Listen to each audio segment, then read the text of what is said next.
అలానే మిస్ఎస్రావు అమెరికాలో ఉండడానికి 1,00,000 ఆంక్షలు, వెళ్ళడానికి అంతకు మించినటువంటి ఆంక్షలు. ఇలాంటి పరిస్థితుల్లో డాలర్ డ్రీమ్ అనేది ఇంకా కరిగిపోయినట్టేనా, ఇక డాలర్ని మర్చిపోవటమేనా అని అంటే అంతర్జాతీయ నిపుణులు కూడా ఏమంటున్నారంటే అమెరికాని మర్చిపోండి, 2030 నాటికి అంతర్జాతీయ కరెన్సీగా డాలర్ ఉండదు, డాలర్ బలహీనపడుతుంది, 50 రూపాయలకు వచ్చేస్తుంది అని చెప్పి అంచనా వేస్తూ ఉన్నారు 2030 నాటికి డాలర్ వాల్యూ. ఇలాంటి పరిస్థితుల్లో మన వాళ్ళు అమెరికా వెళ్లాల్సిన అవసరం ఉందా అనేటువంటి ప్రశ్న వేసుకుంటున్నారు. అందుకే ఇప్పుడు ప్రత్యామ్నాయ మార్గాలు చూసుకుంటున్నారు. ఆస్ట్రేలియాలో వెళ్దామంటేనేమో అక్కడ గో బ్యాక్ ఇండియా అంటున్నారు, న్యూజిలాండ్ వెళ్దామంటే అదే పరిస్థితి ఉంది. ప్రపంచవ్యాప్తంగా అన్ని దేశాల్లో ఇలాంటి పరిస్థితి ఉంది. అలాంటి పరిస్థితుల్లో ఇండియాకి రావడమే సరైనటువంటి నిర్ణయం అనేటువంటి అభిప్రాయానికి ఎక్కువ మంది వస్తున్నారు. ఇప్పటికే చాలా మంది స్టూడెంట్స్ తిరుగుముఖం పట్టారు. అక్కడికి వెళ్ళడానికి ఎవరు ఇష్టపడలేదు. గత ఏడాదితో పోల్చుకుంటే ఈ ఏడాది 60% మంది తగ్గిపోయారు అక్కడికి వెళ్ళడానికి, చదువుకోవడానికి. కారణం ఏంటంటే ఇప్పుడు తాజాగా ఒక నిర్ణయం తీసుకొచ్చారు. ఏంటి అని అంటే ఇప్పుడు మీరు అక్కడ H1B వీసా ఉన్నా, B1 ఉన్నా, లేదంటే ఏ వీసా ఉన్నప్పటికీ కూడా మీరు రెన్యువల్ చేసుకోవడానికి మళ్ళా ఇండియా రావాలి అనేది ఒక నిర్ణయం. అది ఆల్రెడీ ఇంప్లిమెంటేషన్లోకి వచ్చేసింది. ఇప్పుడు తాజాగా అయినటువంటి అప్డేట్. గతంలో ఏం చేసేవాళ్ళంటే వాళ్ళు రెన్యువల్కి ఇక్కడ రాకుండానే ప్రత్యామ్నాయ మార్గాలు ఉండేవి. కానీ ఇక నుంచి అలా కాదు. ఇండియాకి వచ్చి ఇండియాలో ఖచ్చితంగా ఇంటర్వ్యూ ఫేస్ చేయాల్సిందే. ఇంటర్వ్యూ ఫేస్ చేసిన తర్వాత అప్పుడు మళ్ళా దానికి రెన్యువల్ ఇస్తే అప్పుడు వెళ్ళాలి. ఇది ఒకటి. రెండు, ఒకవేళ ఇప్పుడు ఇంటర్వ్యూకి వెళ్ళాలి, ఇంటర్వ్యూకి వెళ్ళి అమెరికాకు వెళ్ళాలి, ఇలాంటి పరిస్థితుల్లో కూడా కొన్ని ఆంక్షలు పెట్టారు. స్టూడెంట్స్ని ఆశాంతము వాళ్ళ సోషల్ మీడియా అకౌంట్స్ని తీసుకొని అధ్యయనం చేస్తున్నారు. అధ్యయనం చేసి అసలు వీళ్ళని అమెరికాకు పంపించాలా లేదా, అసలు వీళ్ళ మైండ్ సెట్ ఏంటి, వీళ్ళ యొక్క యాక్టివిటీ ఏంటి అనేది ఇప్పుడు బాగా అన్వేషిస్తూ ఉన్నారు. ఇక స్టూడెంట్స్కి సంబంధించి అయితే ఒకవేళ వాళ్ళ సోషల్ మీడియా అకౌంట్స్లో కనుక అమెరికాకి వ్యతిరేకంగా లేదంటే అమెరికా వ్యతిరేకించేటువంటి దేశాలకి మద్దతుగా పోస్టులు కనుక పెడితే ఇమీడియట్గా వాళ్ళని వీసాలు రద్దు చేస్తున్నటువంటి పరిస్థితి. ఇప్పుడు తాజాగా వస్తున్నటువంటి అప్డేట్ ఏంటంటే IRS ఇప్పుడు తనిఖీలకు దిగింది. అక్కడ ఉన్నటువంటి IRS సిబ్బంది తనిఖీలకు దిగి గతం నుంచి అమెరికాలో ఎప్పుడైతే అడుగు పెట్టారో అప్పటి నుంచి ఇప్పటి వరకు, యాజ్ ఆఫ్ నౌ ఇప్పటి వరకు వీళ్ళ బిహేవియర్ ఏంటి, ఎప్పుడెప్పుడు వీళ్ళ మీద కేసులు, ఏం కేసులు నమోదయ్యాయి, డ్రంక్ అండ్ డ్రైవ్లు ఎన్ని కేసులు నమోదయ్యాయి, లేదా ఇతరత్ర కేసులు ఎన్ని ఉన్నాయి, వీళ్ళ యొక్క శాలరీ ఎంత, వీటన్నిటి మీద ఇప్పుడు స్క్రూటినీ చేస్తూ ఉన్నారు. IRS డిపార్ట్మెంట్ ఇప్పుడు రంగంలోకి దిగింది. స్క్రూటినీ చేసి మొత్తం అమెరికాలో అడుగుపెట్టినప్పటి నుంచి ఇవాళ వరకు ఏదైనా సరే పొరపాట్లు చేసి ఉంటే వాళ్ళని తిరిగి వెనక్కి పంపిస్తూ ఉన్నారు. అలాంటి పరిస్థితి వస్తే కనుక భవిష్యత్తులో కూడా అమెరికాలో అడుగు పెట్టే అవకాశం లేదు. అందుకే స్వచ్ఛందంగా చాలామంది వెనక్కి వస్తూ ఉన్నారు.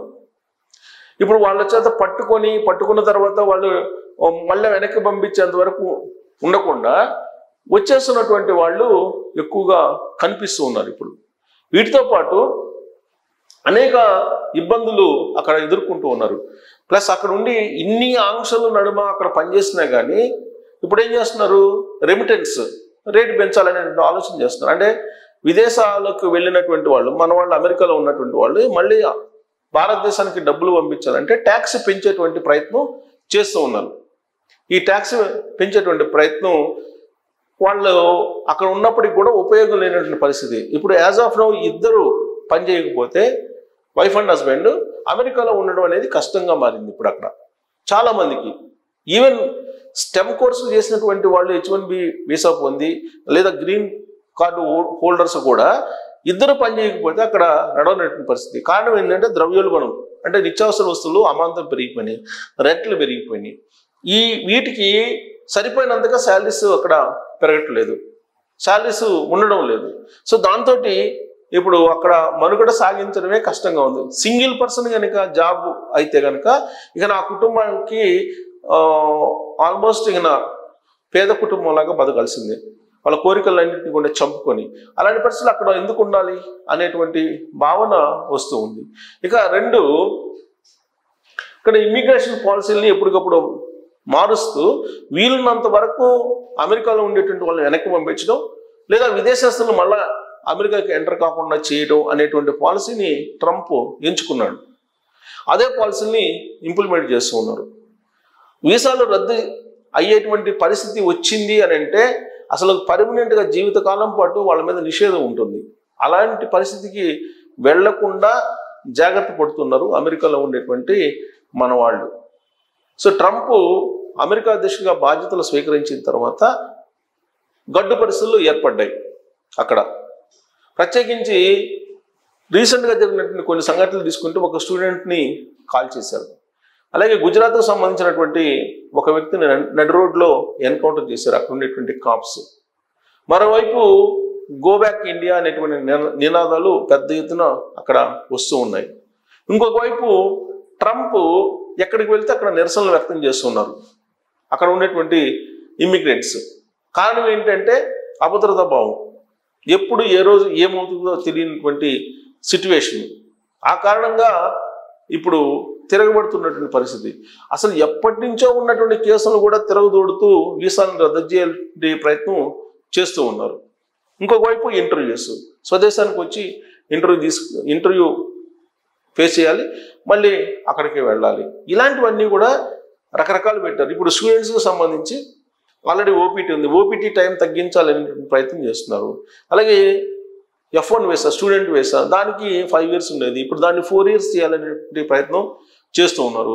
ఇప్పుడు హోమ్ల్యాండ్ సెక్యూరిటీ కానీ, లేదంటే నేషనల్ బోర్డర్ సెక్యూరిటీ కానీ, లేదంటే ఇప్పుడు IRS డిపార్ట్మెంట్ కూడా దిగింది. IRS డిపార్ట్మెంట్ కూడా దిగి ఇప్పుడు ఏం చేస్తుంది, ఏర్పరిచేటువంటి కార్యక్రమం చేస్తుంది. అత్యంత భయంకరమైనటువంటి అంశం ఏంటంటే జనరల్గా మన వాళ్ళు అక్కడ పోయినటువంటి వాళ్ళు, మన వాళ్ళే కాదు ఏ దేశం నుంచి వెళ్ళినటువంటి వాళ్ళైనా అమెరికాలో ప్రైవేట్ జాబ్స్ చేస్తూ ఉంటారు.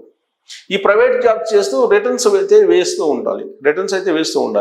ఈ ప్రైవేట్ జాబ్ చేస్తూ వచ్చేటువంటి ఇన్కమ్ ఎంత అనే దాన్ని కూడా లెక్కిస్తున్నారు. ఇప్పుడు అది ఆ లెక్క కనుక తేలితే పర్మనెంట్గా వాళ్ళని మళ్ళీ స్వదేశానికి పంపించేటువంటి కార్యక్రమం చేస్తున్నారు. ఇప్పుడు ఎవరెవరు ప్రైవేట్ జాబ్ చేస్తున్నారు అనేది తేల్చాలంటే IRS డిపార్ట్మెంట్ దిగింది. IRS డిపార్ట్మెంట్ ఏం చేస్తుంది, వాళ్ళకి రెవెన్యూ సోర్స్ ఎక్కడ ఉంది, రెవెన్యూ వాళ్ళకి ఎక్కడ జనరేట్ అవుతుంది అనేది వాళ్ళు తేల్చేటువంటి ప్రయత్నం చేస్తున్నారు.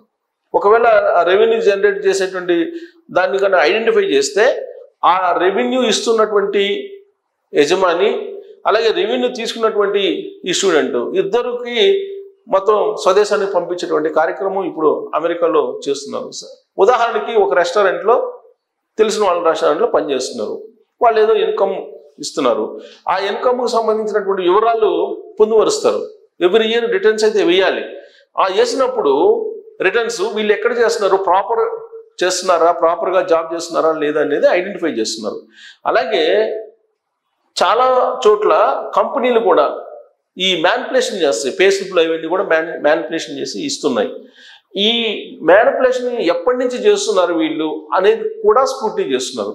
అంటే ఇప్పుడు ఒకవేళ మీరు ప్రొఫెషనల్గా అఫీషియల్గా చట్ట ప్రకారం ఉద్యోగం చేసుకున్నప్పటికీ కూడా మీరు గతంలో ఇల్లీగల్గా ఎక్కడైనా చేసి మ్యానిపులేషన్ చేశారా అనేది కూడా ఇప్పుడు స్క్రూటినీ చేస్తున్నారు.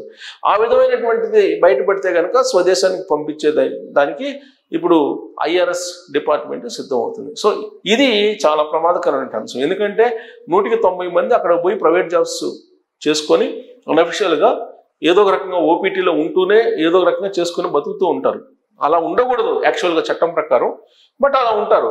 అది ఐడెంటిఫై చేస్తే మాత్రం ఇమీడియట్గా డిపోర్టేషన్ చేసేదానికి అమెరికా ప్రభుత్వం ఇవాళ నుంచే ఒక నిర్ణయం తీసుకుంది. సో కాబట్టి స్వచ్ఛందంగా తిరిగి అమెరికా నుంచి ఇండియాకి రావడానికి చాలామంది సిద్ధపడుతూ ఉన్నారు. ఎందుకంటే శాశ్వతంగా జీవితకాలం నిషేధం వేయించుకోవడం కంటే ముందు రావటం మేలని చెప్పి ఈ నిర్ణయం మరి మంచిదేనా? ఈ నిర్ణయం అంటే గతం తాలూకు లేదంటే గతంలో ఏ విధంగా చేశారు, ఎక్కడ పేసెప్ట్ తీసుకున్నారు, ఎక్కడ జీతం ఎంత, ఇవన్నీ స్క్రూటినీ చేస్తున్నారు.